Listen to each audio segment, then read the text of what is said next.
காசு சம்பாதிக்க வரீங்களாடா? கூட படிச்சவங்கன்னு சொல்லிவிட்டு தொழில் ரக்ஷ சொன்னா கூட வந்து கூட்டாளியை சேர்ந்துக்கலான்னு பாக்குறியா?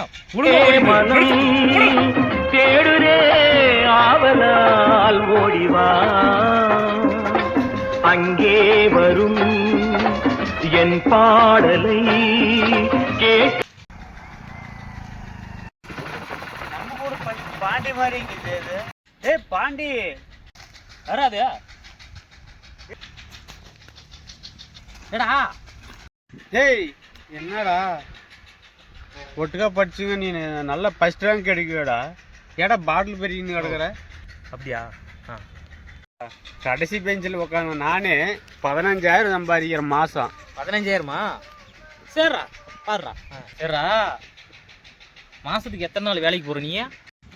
எனக்கு என்னடா வாரத்துக்கு ஒரு நாள் லீவ் விடுறாங்க கம்பெனியில். சரி சரி சரி, வாரத்துக்கு ஒரு நாள் தான் லீவா?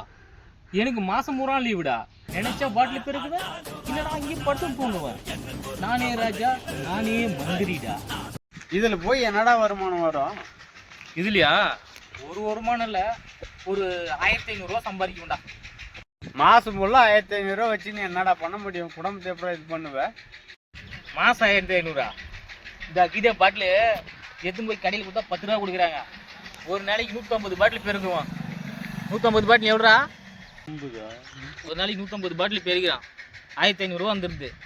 அப்புறம் எலெக்ஷன் டைமில் பணம் கட்டுக்கட்டாக ரோட்டில் போட்டு போகிறாங்க அரசியல்வாதிங்க. அது முன்ன பண்ண பார்த்தீங்கன்னா அது ஒரு வருஷத்துக்கு ஒரு டைம் 1 லட்ச ரூபா சிக்கிறான். ஒரே நிமிஷம் இரு, வந்துடுறேன். என்ன போகிறான் இவன்? ஏய் நின்றா.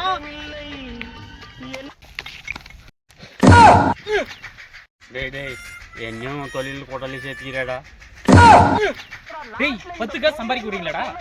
கூட படிச்சவங்கன்னு சொல்லிவிட்டு தொழில் ரக்ஷ சொன்னா கூட வந்து கூட்டாளியை சேர்ந்துக்கலான்னு பாக்குறியா? ஒழுங்கா ஓடி போயிரு, வெளுத்து போடுவோம் கூட விட்டு.